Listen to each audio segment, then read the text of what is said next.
예, 안녕하세요. 이현도 선생입니다. 제가 맡은 부분은 주로 사행성 규제 부분이고요.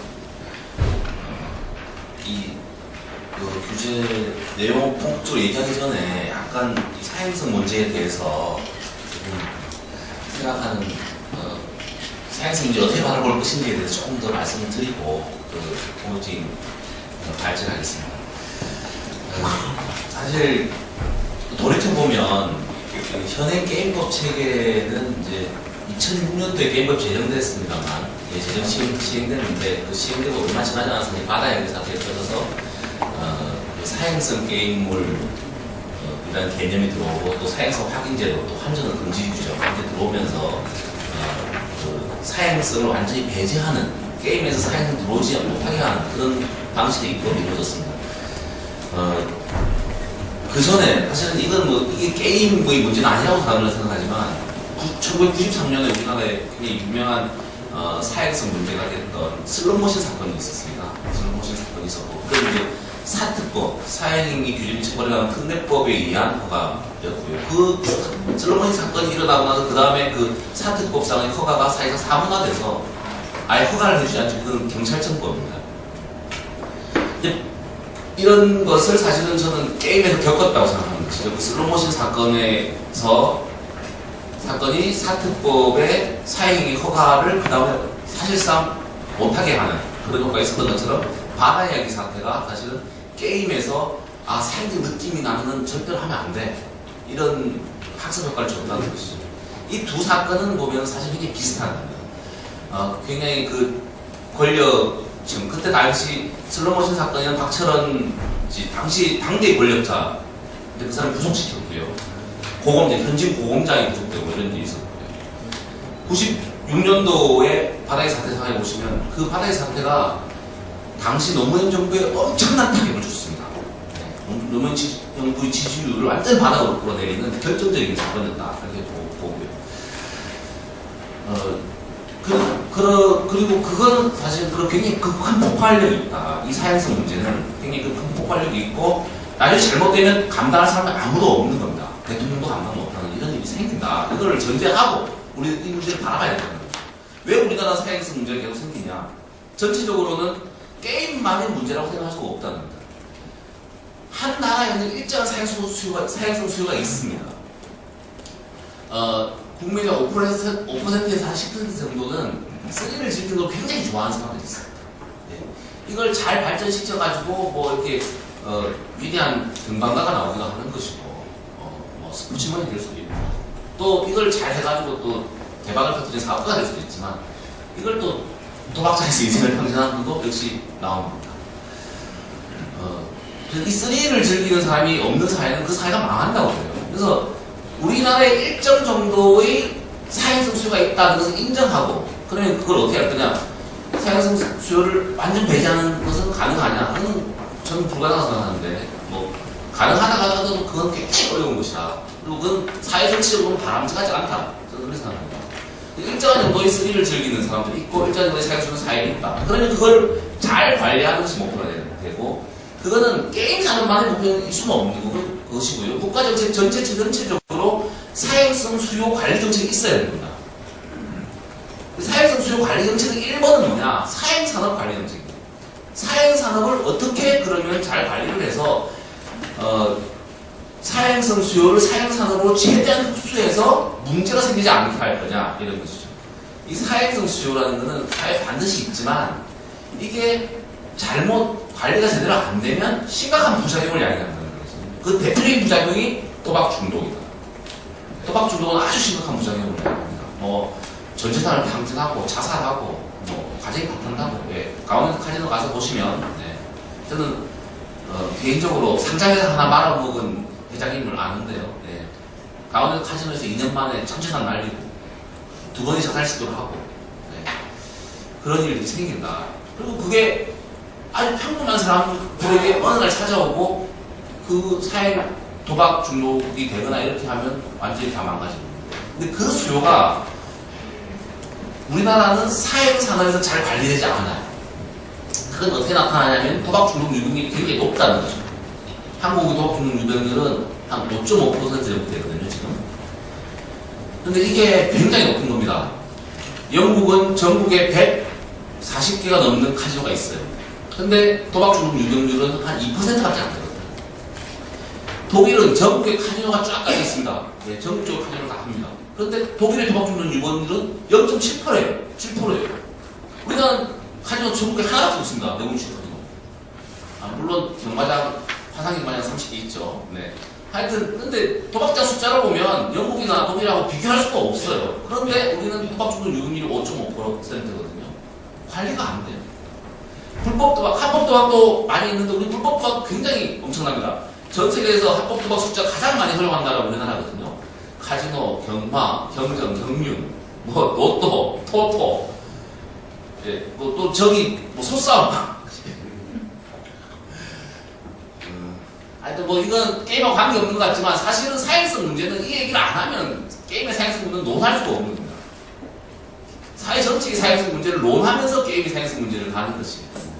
그 기본적으로 불법 도박에 대해서는 어떻게 하냐? 그건 근절해야 되는 건데 근절하는 것은 수사 검경만 하면 되느냐? 안 된다는 거죠. 우리가 지금 100조 규모의 불법 도박 사에 있다 이렇게 얘기가 되고 있거든요. 50조에서 100조 사이에 있다 이렇게 보고 있는 것인데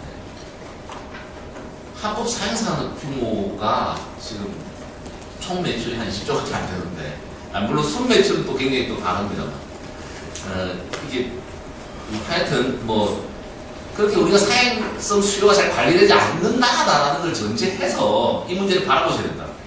그래서 그게 그 사행성 수요가 게임으로 들어온다는 겁니다. 그 게임으로 사행성 수요가 왕창 들어와서 터졌던 것이 바나의 사태라는 겁니다. 그것을 전제하고 이걸 이해하셔야 되고 지난 2006년 바나의 사태가 터져 2007년 게임산업진흥법이 개정돼서 지금 10년이 됐습니다. 10년 동안 게임 산업에서의 사행성 문제가 크게 사회 문제되지 않게 잘 관리했다는 측면에서는 굉장히 사실 공입니다. 그걸 결코 가소평가하면 안 된다. 우리나라처럼 사행성 수요가 잘 안 되고 불법 도박이 이렇게 판치는 나라에서 게임에서 그래도 크게 사행성 문제가 안 생기게 10년 동안 관리했잖아요. 이거 굉장히 중요한 포인트입니다. 그건 무시하면 안 되는 거죠. 그리고 이걸 잊어먹으면 금방 다시 이런 문제가 생길 수 있습니다. 사실 지금 우리가 바다의 사태를 세밀히 따져보면 그 단초는 2001년 정도에 있었던 몇 가지 사소한 개선들, 사소한 개정이죠. 사소한 게임법 시행령 개정 이런 것들이 단초가 돼서 결국은 이렇게 쫙 다 무너졌던 것이거든요.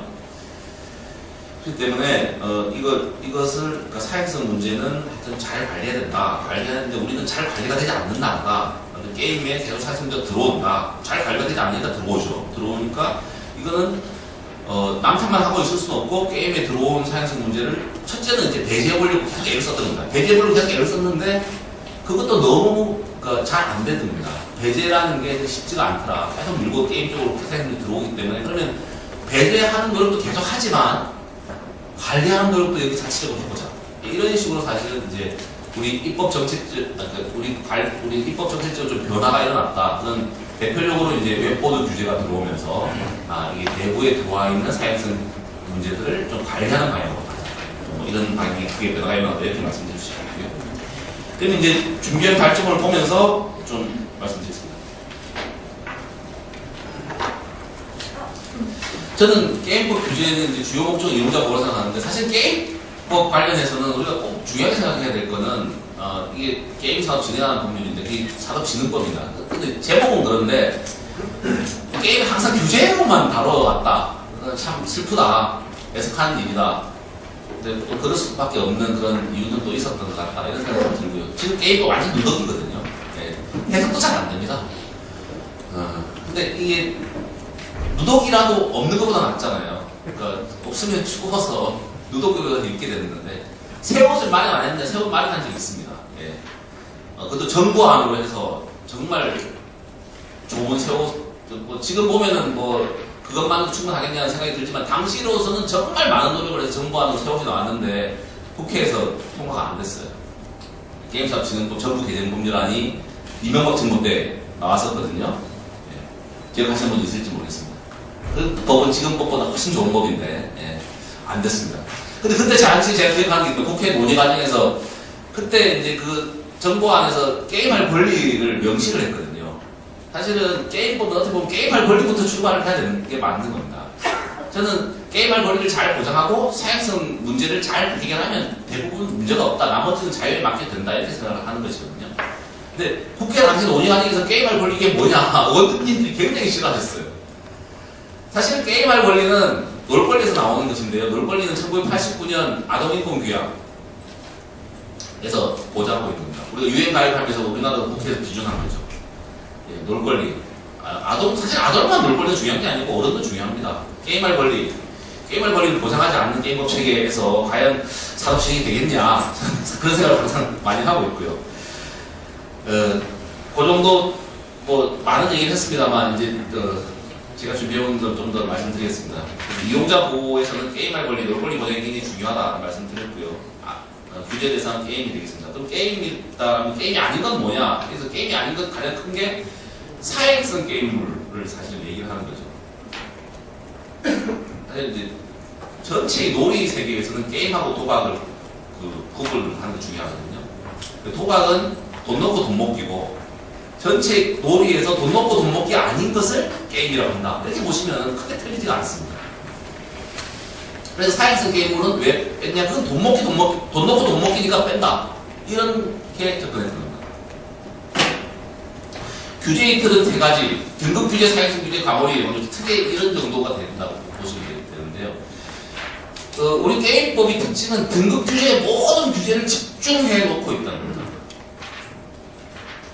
그리고 사행성 규제가 사실 주요한 규제의 어떤 목적. 그러니까 이 규제의 내용적으로는 사행성을 규제하고자 하는데 형식적으로는 등급 규제를 하고 있는 겁니다. 그렇게 보시면 돼요. 그리고 과몰입 예방 조치는 사실 아는 사람이 아무도 없어요. 그러니까 과몰입 예방 조치는 과몰입 예방이라는 목적을 위해서 어떤 수단이 적정한지 아무도 몰라요. 그걸 평가하는 툴도 없어요. 셧다운제, 저거 셧다운제 하면 과몰입 예방이 됩니까? 네. 아무도 평가해 본 적 없는데 저는 안 된다고 생각합니다. 네. 그래서 과몰입 예방 조치나 이런 건 좀 더 연구가 필요한 사실 주제고요. 네. 그건 나중에 조금 말씀드릴 수 있는 기회가 있을 것 같습니다. 규제에 보면 이제 우리 또 게임법은 게임 산업 안에 아케이드 게임과 온라인 게임 등을 전부 다 한꺼번에 묶어서 다 규제하고 있거든요. 특별히 분리를 하지 않습니다. 근데 아케이드 게임하고 온라인 모바일 게임은 굉장히 서로 다릅니다. 영업하는 행태나 실제 하는 사업자나 다 다르거든요. 그러니까 규제를 사실 같이 할 수가 없어요. 그러면 이걸 분리해야 되는데 우리 게임법은 그걸 분리하지 않고 그냥 규제를 체계를 싹 가지고 있거든요. 일부 필요한 온라인 게임에 필요한 몇 가지 조문들을 추가해놓고 아케이드 게임에 필요한 몇 가지 조문을 추가했는데 이런 식으로는 서로 이제 아케이드 게임을 예상하고 만든 조문을 온라인 게임에 적용하고 또 온라인 게임을 예상하고 만든 조문을 아케이드 게임에 적용하고 이런 식으로 되면 게임 규제체가 엉망이 되어버리는 겁니다. 대표적으로 이제 영업 정지 이런 게 있단 말이에요. 그러니까 법을 위반하면 영업정지 5일. 근데 아케이드 게임 영업정지 5일은 뭐 그렇게 문제가 안 되죠. 영업정지 5일 가면 되니까. 온라인 게임 영업정지 5일은 회사 망해요. 네. 그래서 생각해보시면은 통신사 같은 경우에는 영업정지를 어떻게 하냐? 서비스 자체를 닫는 게 아니고 뭘 합니까? 신규 모집을 5일간 막는다. 뭐 이런 식으로 하잖아요.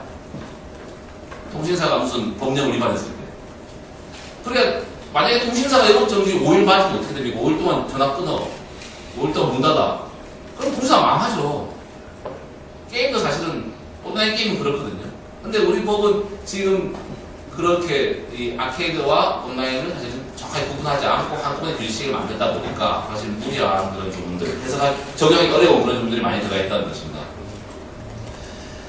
현재 등급 규제를 보시면 사실 등급 규제라는 것은 등급 분류는 뭡니까? 등급 분류는 정보를 제공하는 것이거든요. 등급 분류는 연령에 관한 정보를 제공하기 1번이잖아요. 연령에 관한 정보를 제공해서 청소년이 이용하기 적정하냐 등급을 한 정보를 제공해서 부모들이 아이들을 잘 감독할 수 있도록 해주는 겁니다. 그래서 등급 규제는 사실은 페어렌탈 컨트롤을 위한 수단인 겁니다. 부모의 감독권을 보장하기 위한 수단이죠. 그러면 그 내용은 정보를 제공해요. 연령 정보, 몇 세가 이용하기 적정하냐, 연령 정보를 제공한 첫째. 두 번째는 내용 정보. 이 게임이, 이 컨텐츠가 사행적이냐, 음란하냐, 폭력적이냐, 이런 내용 정보를 정하는 거죠. 이게 여기서 내용 정보로서의 사행성하고 우리가 얘기하는 사행성 규제로서의 사행성은 서로 다른 겁니다. 우리가 영화를 보고 영화가 폭력적이라고 하는 거는 영화가 나를 때리지는 않잖아요. 예? 영화 안에서 사람 죽이고 이런 폭력적이라 하는 거잖아요. 예. 영화가 사행적이라고 하는 거는 영화가 이렇게 카지노나 이런 노름을 모사하는 그런 내용이면 영화가 사행적이다 이렇게 하는 것이거든요. 영화 자체가 내 돈 넣고 돈 먹기를 하는 건 아니에요. 근데 우리가 이 게임에서 하는 사행성 규제라는 거는 이거 돈 넣고 돈 먹기를 한다라는 사행성 규제인 거고, 게임에서 연령 등급 분류에서의 내용 규제로서 사행적 등급 분류에서의 그 내용 정보로서의 사행성이라는 거는 컨텐츠로서의 사행성입니다. 서로 완전히 다른 겁니다. 이걸 일단 이해를 하셔야 됩니다. 그걸 썼기 때문에 이게 자꾸 엉망이 되거든요. 그래서 그걸 구분하고 이해를 하셔야 될 거다. 그 다음에 등급 분류는 사실 내용 정보를 제공하는 거, 연령 등급과 내용 정보를 제공하는 데 불과한 거기 때문에 소비자한테 잘 판단해 보시라 이런 거고, 선진국에서는 다 국가 견제하지 않는 거죠. 자율분석으로 간 겁니다. 그리고 이건 컨텐츠에 대한 규제이기 때문에 국가가 나서서 이걸 자꾸 간섭하면 이건 검열이 되는 겁니다. 중국은 지금도 이걸 검열을 다 하고 있습니다. 파도제도나 이런 걸 유지하면서 국가가 통제하죠. 표현의 자유를 인정하지 않으니까요. 독재 국가니까. 그런 식으로 가는 겁니다. 근데 우리는 사실은 우리가 민주국가고 표현의 자유를 보장하고 국민주권을 인정하는 그런 시스템에서는 저게 굉장히 법정 등급 분류에서 국가 주도의 등급 분류는 유지되기 굉장히 어려웁니다. 근데 우리는 등급 분류 지금 어떻게 만들어 놨냐면은 이 게임사업진권 22조에서 위원회는 따다다다다다다 해가지고 맵대 등급을 거부할 수 있다 이렇게 돼 있거든요. 근데 이제 저는 이제 할 수 있다로 써놓았지만 하여야 한다고 읽습니다. 예. 그래서 위원회는 거부합니다. 예외 없이 저기 해당되면. 그래서 법률에 위반되거나 아니면 게임산업법의 규제 또는 처벌의 행위에 대해서는 전부 거부를 하거든요. 그러니까 이걸 등급분류도 우리는 못 받으면 나중에 어떻게 유통을 못 하잖아요. 등급분류를 받지 않은 게임을 유통하게 되면 형사처벌됩니다. 그러니까 유통 금지예요. 그래서 등급분류가 어떤 역할을 하냐? 유통 허가입니다. 뭐에 대한 유통 허가입니까? 컨텐츠에 대한 유통 허가입니다. 컨텐츠의 유통 허가 우리나라 헌법에 허용됩니까? 안 되는 겁니다. 근데 실질적으로 우리 등급분류는 헌법상에 검열이 되는 겁니다. 컨텐츠에 대한 유통 허가. 그래서 이건 유지될 수가 없는 겁니다. 빨리 사실은 없애야 된다. 물론 우리는 저 조문을 해석할 때 저거는 등급분류 대상이 아니기 때문에 각하한 것이다 이렇게 법률 이론가들은 또 그렇게 논리를 만들어냅니다. 물론 헌법재판소에 가서 붙어보면 승패는 장담할 수 없습니다. 네. 저는 반반이라고 보는데요. 네. 그렇지만 저거는 우리가 지금 표현의 자유를 보장하는 우리 우리나라 헌법 그리고 선진국들의 선진 제국의 그런 일반적인 게임과 관련된 컨텐츠에 대한 규제, 그 표현의 자유를 보장하는 그런 기본적인 기본권 보장 이론에 따르면은 계속 유지되기는 어렵다. 저는 조만간 없애야 될 것이다. 그래서 등급분류의 법정 사정 등급분류대들은 장기적으로는 없애는 방향으로 갈 수밖에 없다. 이렇게 했는데 우리 법은 이 등급 규제의 모든 규제가 혼합된 그 등급만 딱 막으면 모든 걸 다 막을 수 있는 그런 방식으로 지금 운영되고 있는 거죠. 그래서 이 등급 규제 지금 이 말씀을 드렸고요. 그래서 등급 규제는 모든 게임 규제가 등급 규제로 다 통한다. 모든 게임 규제는 등급 규제 이렇게 되어 있는 거죠. 근데 이거는 말이 안 되는, 이건 맞지 않다. 등급 규제의 본질이 안 맞다. 그래서 등급 규제는 당시에 그 콘텐츠에 대한 정보 제공으로 환원돼야 된다. 아니면 그렇게 개선돼야 된다. 이렇게 말씀드릴 수 있겠습니다. 그러면서 자율 등급으로 빨리 가야 된다. 이거는 등급 규제가 자율 등급으로 가야 된다는 것은 최소한 이 업계의 전문가와 그리고 정부 쪽 그 담당하시는 분들 또 우리 그 업계 그 산업계에 종사하시는 분들 이건 다 대부분 다 이거는 합의가 있는 거예요. 이 사회적 합의는 저는 10년 전에 그러니까 게임 산업법 2006년에 만들 때 이 사회합이 있었다고 보거든요. 예, 그렇기 때문에 당시에 게임물 등급위원회를 국고지원에 단서 조항을 넣었던 것이거든요. 시간 제한을 두고 이거는 자율등급으로 할 거기 때문에 우리 국가가 계속 관여하는 건 안 된다 이런 전제를 했던 것이고 지금도 게임물 관리위원회로 이름을 바꾼 이유도 등급은 자율규제로 가야 된다. 이 자율규제로 가야 되니까 게임물 관리위원회는 사후 관리와 뭐 연구하고 정책 연구하고 이런 걸 중심으로 해야 되기 때문에 이름도 바꾸고 이렇게 했던 것이다. 그 전제는 등급위원회는 반드시 자율규제로 간다. 이건 큰 전제가 있다는 것입니다. 그럼 사회성 규제 체계를 보시면은 다 말씀드렸는데 결국은 우리가 지금 등급을 보면 등급 안에 사회성 규제도 같이 들어가 있다는 거죠. 예, 등급은 규제 대상은 다 등급을 가지고 잡게 돼 있으니까 사회성 문제가 있어도 등급을 안 내주는 이런 방식으로 결국은 규제를 하고 있다. 거고. 근데 실제로는 등급은 그런 식으로 하면 안 되고 빨리 자율규제로 가야 되는데 지금 당장 못 간다는 거예요. 왜? 이게 여기서 안 잡으면 다른 게 다 터져버리니까. 지금 당장 등급을 자율 등급으로 넘긴다는 것은 어떤 의미가 있냐면 그럼 사양성 규제도 자율로 넘긴다는 거예요. 전부 다. 그러면 사양성 쪽에서 크게 사고가 날 가능성이 높은 것이죠. 그래서 지금의 등급 규제는 내용적으로는 사양성 규제의 게이트키퍼 역할을 하고 있기 때문에 그거 자체를 사양성 규제 체계를 제대로 정비하지 않고는 등급 규제를 자율로 넘길 수가 없는 것이죠. 그래서 사양성 규제 체계를 지금 등급 규제에 다 집중되는 방식으로 되어 있는데 게임법상은 배제 전략을 썼던 겁니다. 그러니까 처음에 만들었던 사행성 게임물, 사행성 확인제도, 확인제도 금지조약 이것이 2007년도 게임법 개정 시에 바다의 사태에서 게임법 배제 시에 들어갔던 조항이고요. 그래서 게임에서 사행성은 몰아내자. 이제 게임은 절대로 사행성 들어오면 안 돼. 사행성 수요가 게임 들어오지 마. 밖에 있는 게임 사행성 수요는 어떻게 하고 난 모르겠어요. 이랬던 것이죠. 그게 뭐 어땠냐 평가는 다양할 수 있겠습니다만 대체 상당한 정도의 저는 성과가 있었다고 봅니다. 게임의 사행성을 막는데 사행을 막는 성과가 있었는데 그래도 계속 사행성이 들어오면서 특히 환전업 금지조항 환전업 게임머니 환전업을 하면 형사처벌을 한다는 조항이잖아요. 네. 그런데 계속해서 음성적으로 불법적으로 이루어지는 환전이 계속 있었던 거죠. 그리고 게임 이용자 입장에서는 그 환전을 하는 게 그렇게 어렵지가 않았어요. 그러다 보니까 게임이 사회만 올라가는 사실은 완전히 불식된 건 아니고 또 민원도 계속 있었고 예. 뭐 이 게임에서 내가 돈 많이 잃었다 뭐 이런 사람들 뭐 집 날렸다 이래가지고 계속 괴롭히는 사람들이 있었고 그러니까 이 민원들이 계속 있고 그런 게임 사회 논란들이 계속 있다 보니까 이것만으로도 부족하다라는 것이 정부 쪽 판단이었죠. 그래서 결국은 정부에서는 웹보드 규제, 아주 강한 웹보드 규제를 하게 된 거고 근데 웹보드 규제를 또 해보니까 게임에 사용한 논란은 특히 웹보드 게임에 사용한 논란은 완전 불식된 것 같아요. 그건 그 가지고 웹보드 규제 하기가 문제는 없는데 사용한 문제는 없는데 이제 산업 자체가 이제 죽을 지경인 거죠. 게임 회사들 다 망할 지경이 이제 오고 적자다고 이렇게 돼요.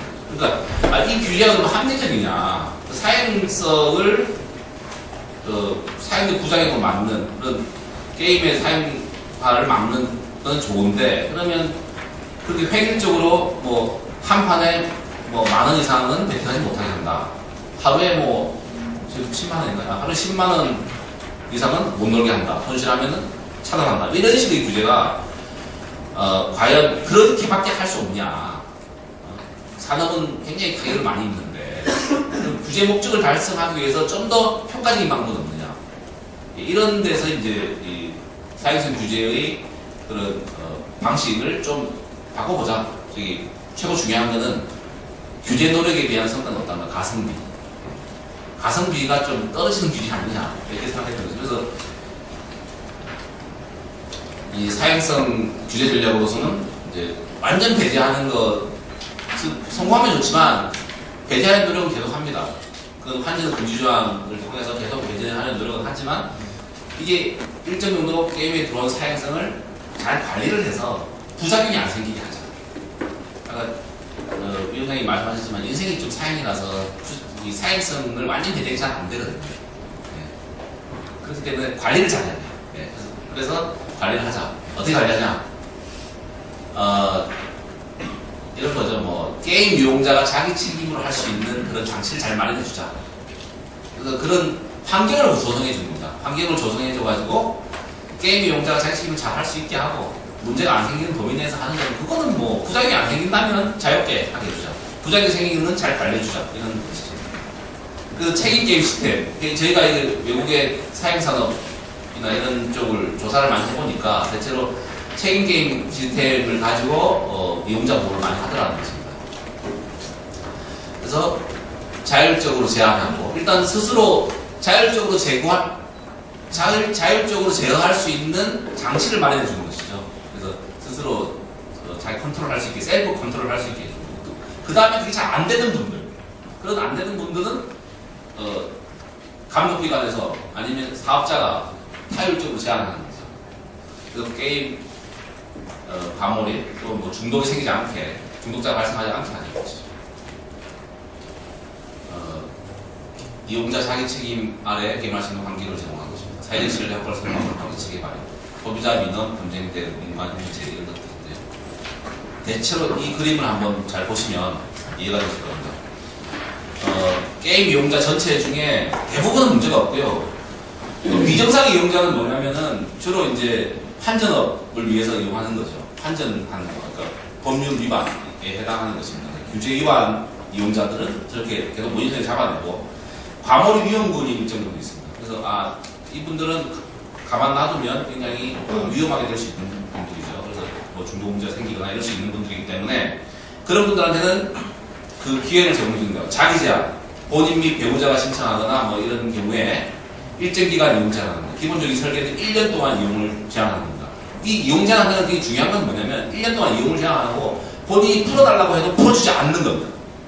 예, 그래서 나한테 좀 이제 내가 중독인 것 같아. 난 너무 그 게임 자제를 못하겠어. 이러면 이용 제한 신청을 하라야죠.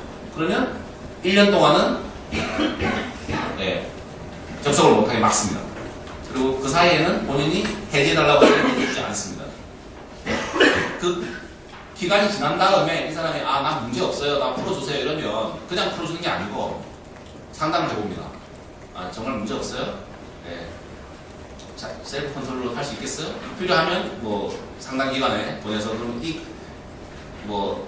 상담을 좀 받으세요. 한 달 동안 또는 뭐 2달 동안 몇 회 상담을 받으시고 그 보고서 오면 제가 풀어드리겠습니다. 이런 식으로 해서 그분이 중독 문제 겪지 않도록 또 혹시 중독 문제가 있는 사람이 아니냐 이런 것들을 판단을 해서 풀어줍니다.